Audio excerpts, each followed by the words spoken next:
I'm Kier. And I'm Alyssa from In Defense Of, a proud member of the Gonna Geek Network, just like the one you're listening to now. The opinions expressed are those of the individual hosts and guests. Be sure to check out all the other podcasts available at GonnaGeekNetwork.com. And get ready, because geekiness begins in 3, 2, 1. Welcome to episode 103 of Better Podcasting. Today, we try to get that noise down. Cut that out, kids! I'm podcasting! In this week's Better Podcasting download, we revisit an old download. Plus, you're going to hear a little bit about my 15 minutes of fame. Or was it pages?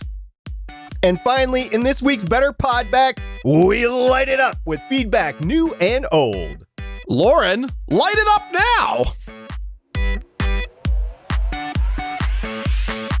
Welcome to Better Podcasting, a show where we talk about podcast tips, tools, and best practices to help you succeed with your podcast. What makes us different? Well, just like you, we podcast purely out of the love and fun of it. Podcasting is our hobby, and we recognize that it's yours too. We always encourage your questions and feedback, and you can find all of our contact information at betterpodcasting.com. Here's your host for the show, Stephen John Drew and Stargate Pioneer.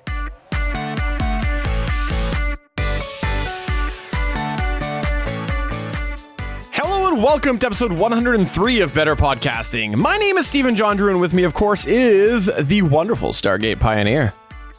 I am wonderful SP this week because I am indeed the monkey flipping the soundboard switches, and unfortunately there's no switches. It's all push button. It's all on an iPad. There's no mechanical things whatsoever. It's literally I push something and it plays.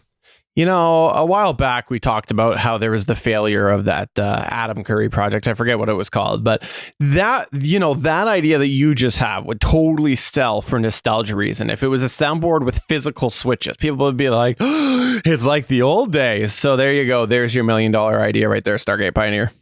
That's great. And we could actually get a monkey from the Vancouver Zoo in and start flipping switches just randomly throughout the podcast and see what that actually came out to be. All right, we're here to talk about some fun podcast stuff tonight, including tailored towards the hobby podcaster, because that's what we are all about here at the Better Podcasting Podcast. We're not about speaking well, no, but we're about the hobbyist. And one thing that is interesting about a hobbyist is that they're passionate. They're passionate about podcasting, right, SP? We are so passionate. We love what we do to the point where we will podcast I podcasted in a sauna. I podcasted on a boat. I have podcasted from the roadside on a highway. I have podcasted from hotels. I have podcasted from bathrooms. I have podcasted everywhere.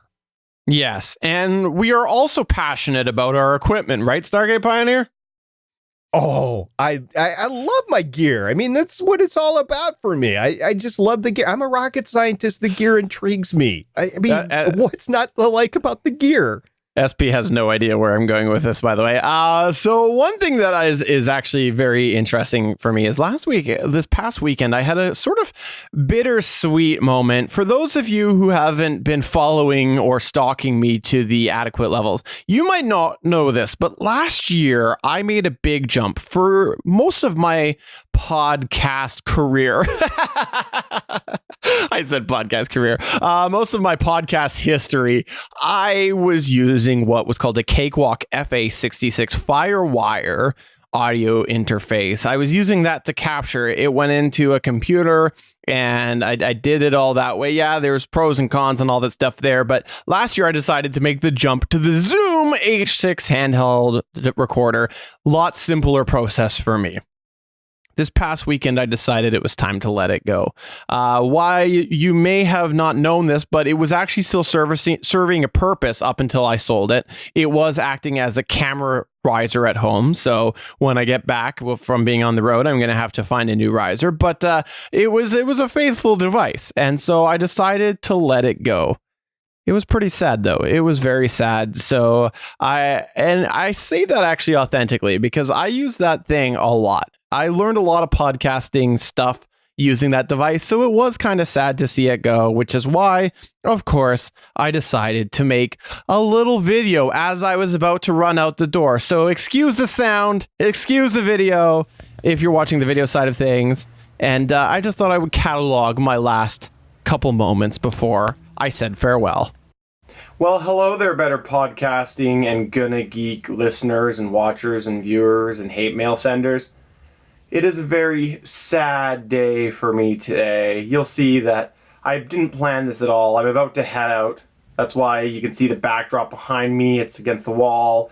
It's not set up properly. There's no microphones, all that. But I thought I needed to make a documentation of the end of an era. That's right. If all goes well, as I head out that door, I'm going to drive to somewhere that someone is going to pay me to buy off the Cakewalk FA66. This thing served me well. I'd still be using it if it wasn't for the Zoom H6 that I decided to buy. This thing here, this guy, got me through a lot of different podcasts recorded on it, a lot of different heartache, because it was like, oh, this is my lovely podcast that's going to make me a millionaire, and then it never ended up happening because, well, let's be honest, that's never going to happen. So today is the end of the era. The FA66 leaves, this guy here leaves the house for good. Tear roll. So there you go. I had to document it. I had to say goodbye, cry a little bit, be sad a little bit. But it's gone. She is gone and no longer a part of my life. And Firewire is, quite frankly, gone from just about most people's lives at this point in time. And by the way, if you were talking about echo in the room and whatnot, my apologies. I literally grabbed my phone and just took a video because I was about to head out the door. So it was a last minute thing. And I hope that you quite enjoyed that. And you said this is not how Steven should sound. I did enjoy it because it looked to me a little bit, it looked, and not sounded, but it looked like Matt Damon in The Martian to me. So if you want to tell us what's the last thing that you got rid of, please do get in touch with us through a variety of ways. You can find us at facebook.com/GonnaGeek. You can tweet us at BetterPod, or just head on over to betterpodcasting.com and let us know what was the last thing you sold and was it emotional for you, because I am still crying over it. Stargate Pioneer just laughed though. I am, because I haven't actually sold any of my podcast gear. It is all literally still in my room, or I've given it away. I give my stuff away, Steven. I don't sell it. Although there is something to be said about actually buying gear rather than just being given it for free, because you value it more. Yeah. Anywho, speaking of value, let's value your signal chain.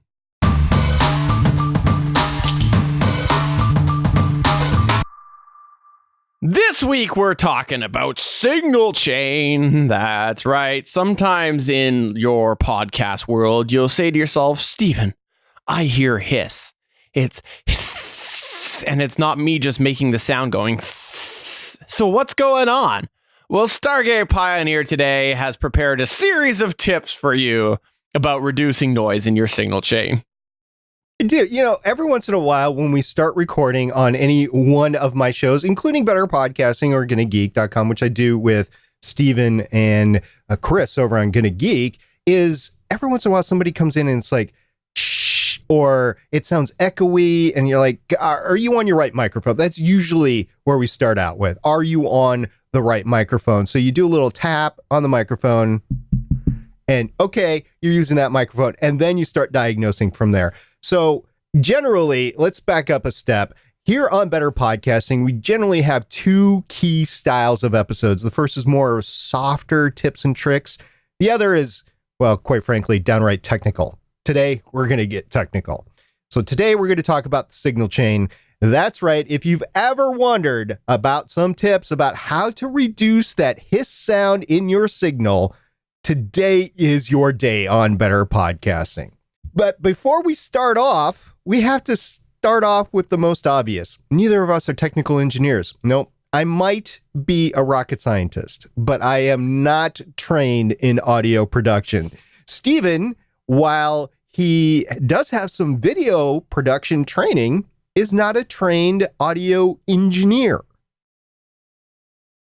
No, I'm not. All audio engineers are far better than me. That's so the truth. But no, we're not trained. So we're just telling you exactly what we've noticed with our experience in podcasting, some real world tips that might help you isolate some of that noise. Now, let's go ahead and start off with one of the more obvious things. Let's start with your room, because that's a pretty important thing. If you are in a noisy environment where you actually have like a fan near you or an AC unit or maybe your computer fan, it's going to be hard to limit that out. So we just want to throw that out before we actually get into signal chain, that if you have room noise, let's fix that before you work to diagnose some signal problems. If your window is open, you have a train going by in the background, you got a neighbor mowing the lawn, you have some motorcycles going down the road behind you, that's not going to come out. So you're just going to have to take care of that somehow. I've heard, by the way, Steven, to suffer for your art. In a lot of people's cases, that means turning off the air conditioner while you podcast. Matter of fact, our very own Emily Prokop, our reporter, she went out into her car in the heat of summer to record a little bit about her Zoom H5. And I've done that before. I've recorded short bits of audio in my car when it's like 90 degrees out. That lasts for about 90 seconds before you're just sopping wet and you have to move ahead. So there's just so much you can do to suffer for your art, but sometimes you have to do that. So take care of the room, take care of your recording environment, and go from there. So the other key tip that we can give you right off the bat is to give your signal chain as much gain as early in the signal chain as possible. Yeah, and this is something that you want to really remember, is that if you end up having a microphone, like I'll give you an example. If you have a microphone that goes into a mixer, and then from the mixer it goes like into a recorder. Well, if you end up keeping your gain levels low, that first part, the part from your microphone into the mixer, you're going to have to make that up later. So when you go and you increase that level later, what happens is any noise that was in the cable between your microphone and the mixer is also being enhanced. So you got to think about that. So if you end up increasing the gain sooner on, that's less signal noise that you have to amplify later. It's a really important thing. And if you follow that process, it's usually going to reduce a lot of the problems. Now, with that said, you might be in a situation that you need to be able to have clean gain added to your signal early on. Like, let's say you have a mixer that just isn't powerful enough to cleanly amplify your microphone. You might need to get an extra device, such as a DBX 286S microphone preamp and processor, or maybe a Fathead or a Cloud Lifter. These are all things that are meant to help give your microphone or whatever it is amplification cleanly. That is one of the reasons why I got a DBX 286S, is because I wanted that preamp before I went into my actual mixer. And at the time when I first started using it, I used a Shure SM7B, which is largely acknowledged to need a lot of gain. So I don't think necessarily you're going to be able to drive that with your existing recording devices and not end up with some possible gain distortion, just because you're going to have to drive it to the top end of whatever gain is possible on your mixer or your recorder. That's a case where you're going to probably have to add stages of gain too in order to get a nice amplified signal out. So just keep that in mind. If you are using a microphone that needs additional gain, get the most clean gain that you can get early in the signal chain with a digital audio processor, a tube amplifier I've heard is great, or a inline amplification device like a Fathead or a Cloud Lifter. Absolutely. Obviously, your signal has to go somewhere, unless it's just a wireless signal, and then that's just magic. But no, you're going to use cables. And one thing that we want to mention is that cables can affect the noise. Now, we're not talking about buying super expensive cables. We mentioned a few weeks back on the show that we don't have a lot of experience with super expensive cables. But what we are talking about is the type of cable. For example, some cables might have more shielding than other, and that can cause problems. If you have a bunch of cables going near other electronics, more shielding is generally better because it's going to allow less noise interference. This is something that I have personally seen. I have been in many situations where I've had a very, very thin, like teeny cable, and obviously there's not much shielding on that, and I'm getting some weird noise, and I go and I replace it with something a little beefier that must have more shielding, and sure, what do you know, then problem goes away. There's also an additional benefit to more shielding in that they tend to last longer. That doesn't actually happen all the time, but if you think about it, it takes shielding a while to degrade, and if you are talking about degrading shielding over more material, then it's going to take longer. Generally, it depends on if you've kinked it or not over time, because if you've kinked it, you can break the shielding within the wiring, and that could lead to leakage, and then you have signal loss through your cable. But the thinner the cable is, as Stephen mentioned, the more likely you're going to get those cracks in the shielding, and you're going to get signal loss through a leak in the cable itself. And one thing that I've noticed, especially with my setup, which is on the more advanced side, it's not the most advanced setup around, but I will admit it's on the advanced side, is I've got power cables running in conjunction with the audio cables. You try to separate them as much as possible. And I just realized that that's just not going to be possible in an environment, in a room that wasn't designed for audio production. You're not going to automatically have different cable runs for the different cabling for the audio cables and the power cables. So sometimes you're going to have them together.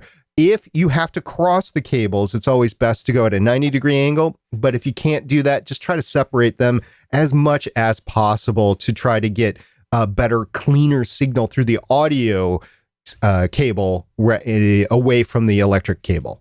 That's why I only run one cable per room. That's why. No, that's not true. That would be a big house in your setup. Connections are another thing that you want to pay attention to. A good connection, like an XLR or a 1/4 inch TS, TRS, whichever, a 1/4 inch cable, they generally clip in. You know, I was making the clip, motion for you audio I thought listeners. you were stuttering. That it could very well be. No, but they do indeed clip in. And this can be very beneficial because if you have something loose, i.e. like a poor RCA connection, that can bring more interference into the line. So you might have the best cable in the world, but you get to your connection and it's loose. And it picks up some of that signal nearby and that interference nearby. There's also this whole thing of grounding, and you might want to go ahead and familiarize yourself with grounding, because grounding can definitely make a difference, but also balanced versus unbalanced signals. The thing to remember with a balanced signal is that if you've ever looked at like a 1/4 inch cable that is balanced, you see two rings. It looks very familiar. It looks a lot like a stereo connection. And the reason why is because it's pretty much essentially the same cable. Yes, technically the balance specifications are different than the stereo specifications, but a lot of times they're interchangeable. And the reason why this is, with a stereo connection, you get a left and a right signal. So down one of the rings, essentially, it sends the left signal, and on the right, it sends the right channel. With the balance, the way it works is it sends the same signal down both rings, except it inverts one of those signals. There's a whole bunch of things that happened at the other end of it, which ends up essentially negating the noise because of that process. You can look it up. It's very technical, but that's why you usually need to use balanced on longer runs to help reduce noise. And that's exactly what a balanced versus unbalanced, how it operates. And so a balanced connection can sometimes make a difference if you're having noise in your chain, if you're using unbalanced right now.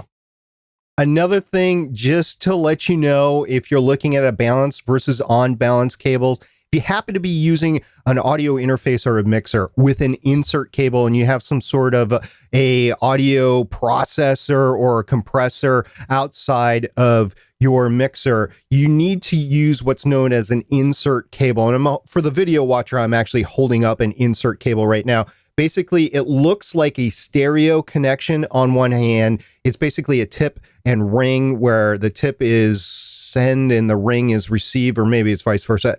And on the other side, it is just a TS cable. And that is where you just have the one ring on the cable. And that's meant to go in and out. So these cables, these stereo cables, can also be used to send and receive signals. The next one is one that I'm passionate about, but I'll let SP talk about it because, quite honestly, SP also is a little passionate about it now, too. Yeah, we've both had to use these things called ground loop isolators because we've had ground loop problems. It is because you have noise that is happening electronically in the system. Remember before I was talking about electronic interference in the audio cables? You can get that. You can actually get that because the electric signal is slightly out of phase between one electrical component and another electrical component. Say you're running a digital audio processor into a mixer and into a computer on the signal, and you have all three plugged into three different outlets in your room. They could all be interfering with each other. So one way to assist this is to plug them all in the same plug. Another way is to use a power conditioner. But if you don't have those options available, and sometimes those don't even work, what is good to use is what is known as a ground loop isolator. I have a couple examples in my hands right now in the video. First of all, one is a Behringer HD 400, and that's basically a 2-channel, 1/4-inch ground loop isolator. It's a hum destroyer is what it's called.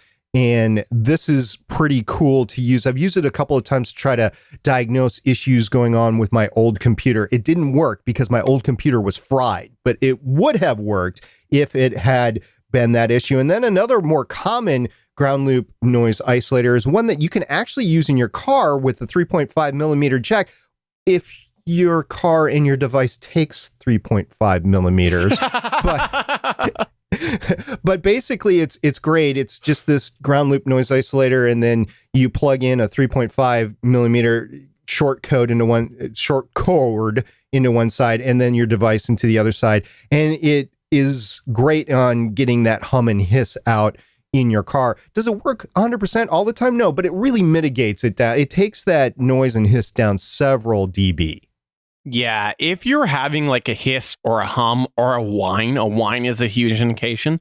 Try to, and not just, the type you drink, that's just a whole other thing. But if you are having a whine in your signal chain, try one of these because you can find them on like Amazon, the second one that SP described. You can find it for like under $10. It's worth buying to try. And it has saved my bacon so many times because that whole everything in one outlet thing has rarely worked for me. So definitely, if you're having that, try one of those. Another thing that you want to consider if you are looking to reduce your signal chain noise is your mixer configuration. We talked earlier about how you want to have your gain early on in your signal chain. Well, your mixer also kind of follows this same logic. If you think about it, things have to route a certain way within your mixer. You plug in your microphone into channel 1 and it comes out somewhere else. Well, it has to route through different pieces of equipment. And often what you'll see on a mixer is there are two knobs.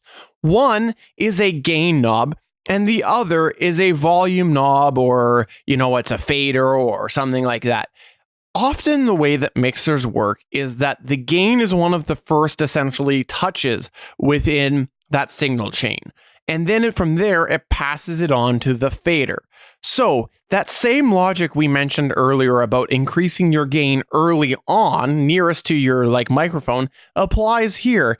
If, for example, you are running your channel 1 where your microphone comes in, if you're running it at a -10 level, because sometimes the boards have that where you can set the operating level lower, if you're running it as a minus 10 dB level, that means that is reducing the noise, the signal, 10 decibels. And thus later, you're going to have to make up those 10, increasing the noise in between those 2 points. So you really need to make sure that you watch your levels as early as possible within your mixer signal route, because the last thing you want to do is reduce the levels so much early on in your mixer that later you got to increase it, and thus increasing the noise that your board has. Because tell you what, your board has a certain level of noise too. Sorry, doesn't matter the board.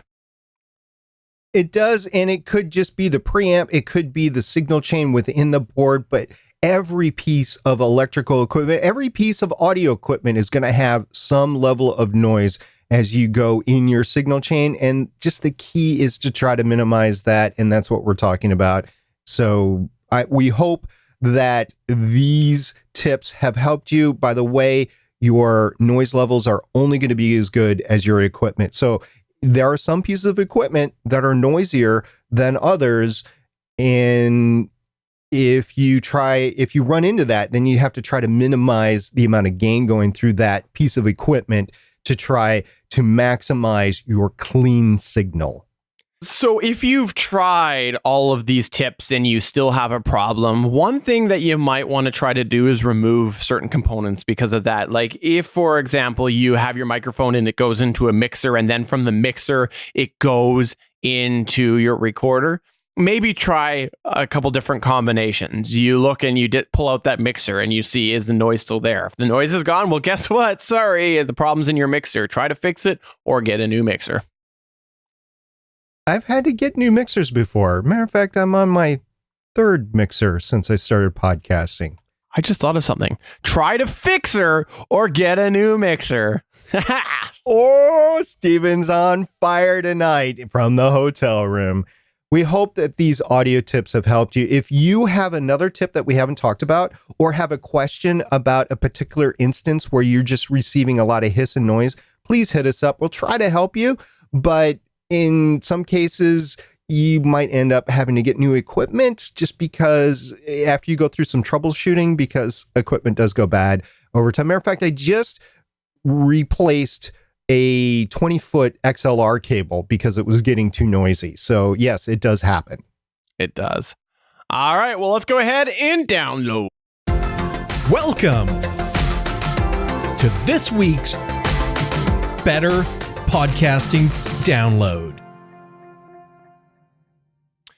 You know, there is an old saying, and it's listen to Steven and Stargate Pioneer. No, I'm just joking. That's not a saying at all. No, we talked a few weeks back. We talked a few weeks back about a service called Podiant.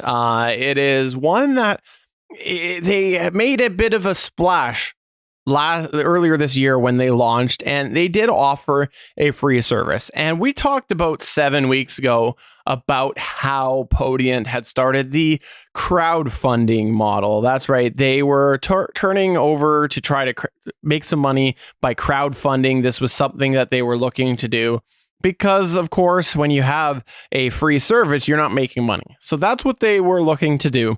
Well, jump ahead 7 weeks, and this past week, there was an announcement made. Right, SP? Yes, Podiant made an announcement basically that said, we're pretty much getting rid of our free tier. There is still going to be a free model on Podiant. It is going to be called the community model. And they say they're sorry, basically, if you're doing the two guys talking from the basement about the latest Marvel movie, you're probably not going to qualify for the community plan. The community plan is literally for those people that don't have a voice otherwise. So I'm thinking more along the lines of like a charity or a public service. That's their community plan. So if you don't qualify for that, and I realize that there are some people that listen to this podcast that do podcasts that would qualify, but for the most people out there, most podcasts out there, you're not going to qualify. So you're going to be slotted into the professional plan, which is $12.99 a month. And more info will be coming out on that in the next couple of days. So the article that was posted about Podiant is called Changes Are Afoot, and these changes will affect you. Mark from Podiant did a phenomenal job of detailing what was going on with the service. And I would recommend that you check it out. If you're interested in Podiant, or maybe you're hosting right now on Podiant and you haven't heard about any of this or you haven't checked it out, you need to check this out because your hosting is going to change because of it. Yeah, I will say that I saw Mark make a couple appearances, and it looks like he's really, willing to work with some of the other host providers if someone's trying to migrate away. He's trying to make it as smooth as possible. So I like that attitude. I think that's pretty cool, recognizing that people might have to migrate because this is just a situation that they don't want to be a part of, and he's willing to work with some of the other folks to help try to get those people moved over. So kudos to Mark on that, and I can only imagine that there's sort of a period when you are in the process of making such a drastic change that you kind of need to step back and restructure a little bit. So I hope it works out for Podiant. Yes, I had some problems myself when I did set it up, but it's early. So, what hosting provider hasn't had problems before? So I wish them luck, and we will see what happens. But the moral of this story, if you are an avid Better Podcast listener, or maybe you just watch us and you document every single episode and you track how many times Steven's away, you might have noticed that the last time we talked about Podiant, I was actually in Vancouver on the road. And today I am in Vancouver on the road, which basically means that whenever I go to Vancouver, Podiant is going to make an announcement. That's just guaranteed at this point. You know what's going to happen? Mark is going to handcuff you to your chair at home so you can't leave and go to Vancouver. So a little bit of technical notes here that he said in the article. I just want to hit this really quick if you're really interested, because we've talked about how free hosting is probably not a viable business option because of bandwidth and storage. Well, interestingly enough, in the article, he said, over the past week, we've seen a huge influx of traffic that we're struggling and often failing to keep up with. Storage and bandwidth aren't a problem. Let me repeat that. Storage and bandwidth are not a problem. We just can't afford the computing power right now to handle all the feed requests. So that's interesting. They're saying that it's the computing power that is the issue for them rather than the storage of the bandwidth, which actually gets into a point that we covered in episode 65 about hosting your own podcast on a media server and why we recommend that you check into those web servers to make sure that they can handle your traffic, because it might not necessarily be the storage. It might not necessarily be the bandwidth. It might be how often that CPU is being hit for requests. Absolutely. So I thought that was very fascinating just because we hear often about bandwidth, and obviously bandwidth is going to be a concern because somebody's got to pay for it. But to see that wasn't their show-stopping moment, it's interesting and very eye-opening, and it really does make sense when you're doing something like making RSS feeds that are generating essentially a static piece of information that has to also be in the back-end dynamic. As soon as you hit post, it's available to everybody else. So definitely interesting to see, and I look forward to seeing where things go with Podiant. Now, where are things going with Steven? SP, I had a very interesting past week. Don't you agree? I think you did. You know what? I think I was stalking you, and I was going on to Google Image, and I was right-clicking every image of you. And you know how Google has that great thing, find similar image? All of a sudden, your image popped up in a location that I was not expecting. And I was like, oh, cool. I get to see more Steven. First off, you have a problem, and you definitely need help. Secondly, okay, so joking aside, what happened was it was actually really funny. This past week, you know how last week, if you listen to the show or watch it live, we recorded a day early because I had some personal commitments on the Wednesday. Well, that Wednesday, as I was sitting there, I saw somebody post a interesting guide about podcasting. So I just quickly sent it off to SP like him and I do all the time. We send things back and forth, and we don't always get to look at them right away, but it's there for us to reference later when we have some time. Jump ahead a couple hours, and SP is pointing out that the thing that I sent to him on page 7 was my ugly mug. Yeah, that's right. Apparently in this PDF, my ugly mug was found in there on a whole page about microphone positioning. So I thought that was pretty interesting considering I didn't authorize it. No, you didn't authorize it at all. You're just minding your own business. You're posting your own pictures up on your own website, and yeah, all of a sudden those pictures appear somewhere else. That was interesting. And what was even more interesting that we found out that ultimately we're talking about someone else in Canada used the image. So you're not even talking about crossing country borders. So when your image is being used without your permission on a picture that you posted underneath copyrighted rights, which it happens on websites, then you have a choice to make. Do you let it slide or do you say something about it? Which in my case worked out okay because by the time I even had a chance to really think about it, I was actually already tagged by somebody in one of the places that this was blasted. And apparently the author hadn't really realized it. So it took it down before I could even respond. So I really appreciate that the author was so on top of it. That was very much appreciated. And it all ended up working out because ultimately, it's not my property. Maybe I would say yes, depending on the person. But it's just like if it's not my thing, probably doesn't really make sense for my picture to be there. So I just kind of elected against it. But it is something that if you are going to be posting something, you always want to double check things and make sure that they do have permission for them.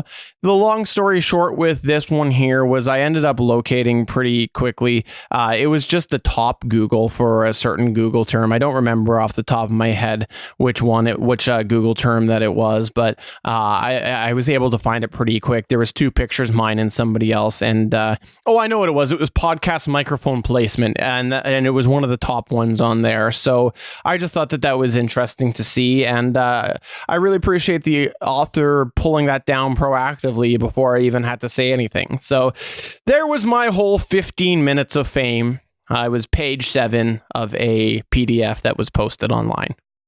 At least it was about podcasting in general and tips and tricks to podcast. Now, we are not lawyers. We do not play lawyers on this podcast. I do not play a lawyer, period. So please don't take our advice as sound legal advice in any country. And we would recommend that if this happens to you, that you go seek legal representation. But what I was getting at before is if you don't take proactive steps to limit the distribution of your content, then it can become public domain eventually. So you want to check with a lawyer to figure out what you want to do, what you can do. And if you want to limit the distribution of your content that you've created, then you're probably going to have to be proactive and tell that individual to take it down. Now, we have touched briefly before about DCMA takedown notices, which is applicable in America. We've talked now about this. So there are legitimate things. I mean, if you have a podcast and you're making it to promote a service that you have, or maybe the podcast is the service that you're giving out, then you want to protect that intellectual property. And the best advice I can give you is find a lawyer that can do that for you. And yeah, you're going to have to pay a little bit, but in the end, that means you've protected your intellectual property, which could make you money in the future. For sure. So there you go. Now you know about how unfamous I am. I think I'm actually less famous now than I was before this happened. I'm pretty sure your fame is dropping exponentially each minute you continue to podcast. Absolutely. All right. Let's talk about what happened in your podcasting world this past week.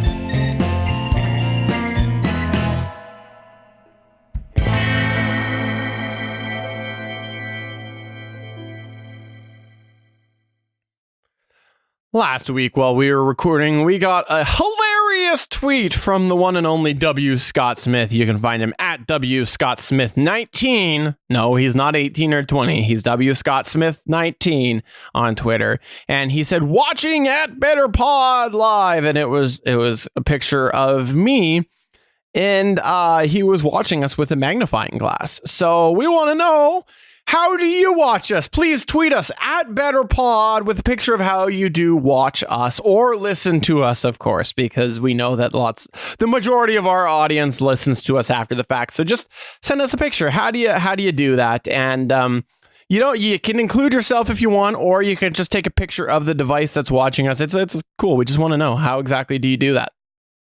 It is interesting for us to know, because then we can make content that is better for you to consume. Also, we had an interesting tweet come in from the new Twitter account at Podcast Share. Live shows with chat room are great for interaction and other listeners/watchers and the host. Thanks for a great show at Better Pod. We want to thank you very much for that at Podcast Share. If you want to check out that Twitter account, please do so. There is actually, it's a roving account every week, and there's an application process to go through if you think you want to run it, or maybe you want to nominate another podcaster to run it. And it is great. I believe our very own Emily Prokop has something to do with that. I don't know. So go and apply and find out what's going on with that. And also, I got another tweet from at Forgotten TV Show. And at Forgotten TV Show had replied, F for Forgotten TV next time, the podcast that brings you TV memories of the 70s and 80s. That would be great. A Welcome Back Kotter podcast. I'm not going to show my lack of age, okay? Your lack of it. You don't know the Welcome Back Kotter theme? I was sure you'd break out in song about the Welcome Back Kotter. Oh my gosh. Sorry. Well, let's move on to the next tweet then. At Damien the DM tweeted us and he said, I actually added a couple of episodes of Just One More Fix to my playlist to try them out after the bonus episode. That's right. In the bonus episode, which we did on International Podcasting Day, which you can find at internationalpodcastingday.com, we had a little game with Heather that joined us, and we named off different podcasts. And one of the podcasts I named was Just One More Fix. One of the podcasts that you named was Forgotten TV Show. So I think we're good. Yeah, we absolutely are changing podcast listener lives one podcast at a time, which is why today we're going to tell you about another podcast. This one here is one that you always want to check out. It is called Space Secrets with Stargate Spot Pioneer. You can find that available at snasa.space. Every week he goes through and he tells you about all of the secret government stuff happening in the world of space. It's all a mystery. Or the secret government projects that happened in space 60 years ago. Oh, we also had the one and only Sith Witch tweet us and ended up tweeting suggesting that a certain Twitter user listen to us for audio tips. She said, they are my Yodas and taught me everything I know about gear and editing. Aw, thank you very much for that, Sith Witch. Thank you very much. And by the way, Sith Witch is the voice of the intro and outro of at Better Podcasting, which we might need her to re-record now that she has a Shure SM7B as her main microphone. It's a must now. Let's be totally honest. At the Damien the DM also tweeted us and he said, regarding Discord monetization, it's not hugely monetized, but there is Nitro. I have to say, neither of us have experience in running any Discord server. We've just participated in Discord servers. So I will throw that out to our audience. If you run a Discord server and you have attempted to monetize through Nitro or any other means, please let us know. Get back to us at BetterPod on Twitter, podcast at betterpodcasting.com on email, and let us know, because we would love to hear what your experiences are for that, because we know a lot of people out there would love to try it, just like a lot of people out there try Patreon for their hobby podcast. We also had Joshua Liston say thanks to at BetterPod and at Podcast Helper this week. The other pods about Pod Word are pretty weak. So, wow, what a compliment, I gotta say. I did not expect to see that. And thanks very much for that, Josh. I had no idea that you enjoyed the show that much last week. So thank you. That's actually genuinely from the bottom of my heart. Yeah, indeed. Because I know for a fact that Josh listens to a lot of podcasts about podcasting. So I know we racked and stacked up against our competition. So thank you very much, Josh. That really meant a lot to both of us. And that also Jeremy T. Dennis, which you can find at Yak0Dr. on Twitter. That's YAKK0DOTORG. He said, ties into your Discord app discussion from last week. We want to use it, but couldn't capture the video for some reason, and also hate it being in the PMs. That's interesting about the whole using a Discord to do a video podcast. If you have experience trying to use Discord for video podcasting, please let us know. And Jeremy, we did actually capture the video, but that was Steven using XSplit is how he was able to do that. Yeah, and it worked pretty well with that. And I had no real problem with that. But yeah, maybe you're looking for another way to do it. I was using XSplit, so maybe if you're trying to capture through another software, maybe that is how, or you're just wanting to capture the audio stream directly. I wish I had more advice for you on that. We also had Sean Riley on Facebook say, just found the show today. Really enjoying it. I really like the cumulative format of the show rather than random topics. It's something I've been considering for my own podcasts.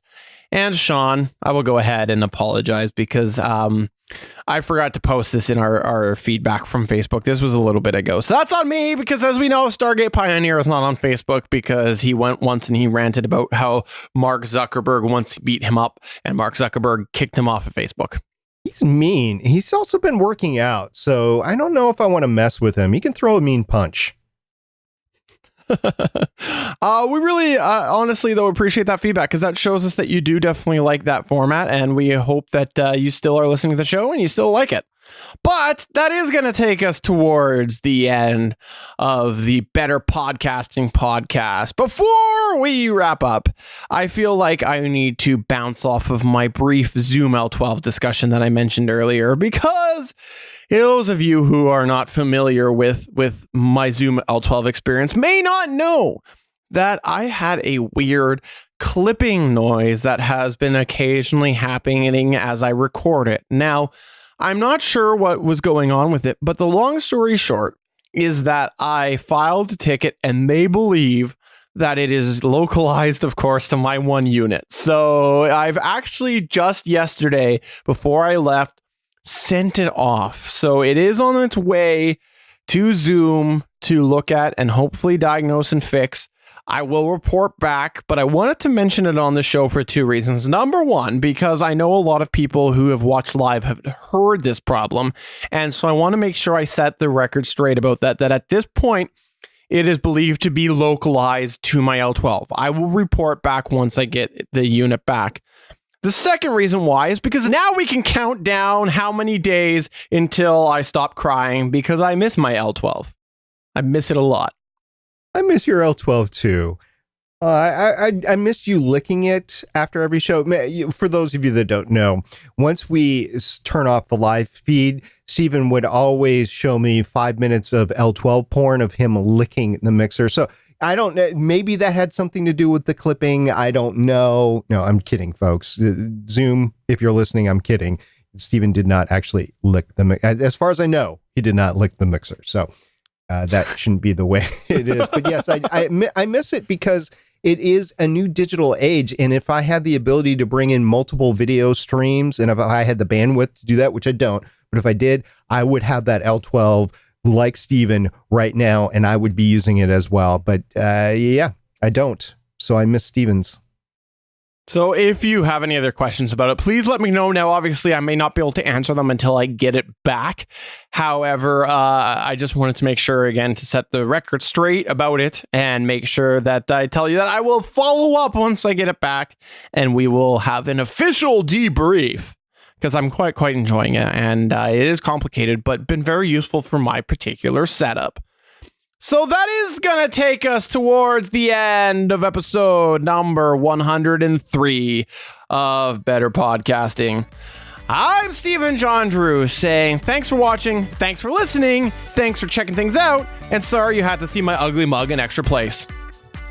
And I'm SP saying if you didn't catch it, catch the video because the Shure SM7B was over Steven's right shoulder. Bye. See you guys later. Bye.